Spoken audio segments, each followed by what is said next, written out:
So hello and नमस्ते everyone. आज चाहिँ म बिहान उठेर ब्रस गर्दैछु। आई होप कि सबैजना सन्चै हुनुहुन्छ होला, म पनि एकदमै सन्चै छु। सो आज म चाहिँ 4 बजे उठेर खाना पकाउनु थियो अनि नास्ताहरू पनि पकाउनु थियो। त्यसैले म चाहिँ फटाफट हात मुख धुन थालेँ। हात मुख धोइसकेपछि मैले चाहिँ टावलले आफ्नो फेसलाई पुछेँ अनि आज चाहिँ मैले फेरि आज छिटो उठेर जानु पर्थ्यो किनकि आज पनि मम्मी मिन्स हुनुभएको छ, हिजो हुनुभएको थियो अनि मैले बिहानै उठ्नु पर्यो। त्यसैले अब म चाहिँ धोएको भाँडाकुटीलाई सेट गर्न थाल्छु, जस्तै कि देख्न सक्नुहुन्छ हजुरहरू। अनि यस्तै अब मैले हिजो पनि अपलोड गरेको थिएन सायद मिनी ब्लग। हिजो मेरो टाइम थिएन अपलोड गर्ने, होमवर्क पनि धेरै थियो।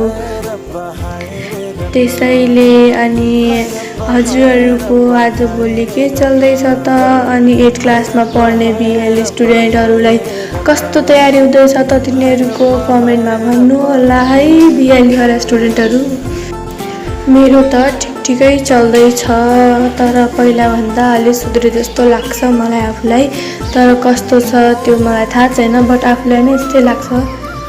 अब आफ्नो विचारमा जे छ त्यही नै भन्ने हो। अब मेरो कुरामा भाँडाहरू पनि सेट भइसके अनि मैले चाहिँ दाल बसाउन राखेको थिएँ अनि दाल चाहिँ पाकिसकेको थियो सायद, अनि झार्नु बाँकी थियो दाल अनि चिया पनि पकाउनु थियो। अनि चियालाई पनि मैले बसाएको थिएँ ग्यासमा। अनि यस्तै गर्दै फेरि मैले मुख धोएँ। अब पसिना आउनु लाग्थ्यो मलाई घामले। अब म ड्रेस लगाउन जान्छु। 1 2 3 म चाहिँ अहिले ड्रेस लगाएर आइगएँ। अब मेरो कपाल कोर्नु थियो। कपाल चाहिँ म अहिले कोर्दैन, बट अब म चाहिँ खानासाना पकाइसकेपछि कोर्छु टाइम भएपछि, नत्र मेरो भ्लग सकिहाल्छ। अनि म चाहिँ अब दाल झार्न लाग्छु। दाल चाहिँ पाकिसकेको रहेछ हेर्दा। अनि मैले चाहिँ खोर्सानी अनि जिराको डब्बा खोलेर जिरालाई मैले हालेँ तेलमा अनि झाने।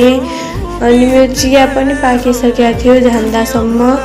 अनि अब चाहिँ मैले कुकरको दाल लिएर त्यहाँ कराहीमा हालेँ अनि मेरो दाल पनि पर्फेक्ट भइसकेको थियो। यो चाहिँ मेरो फेभरेट दाल थियो।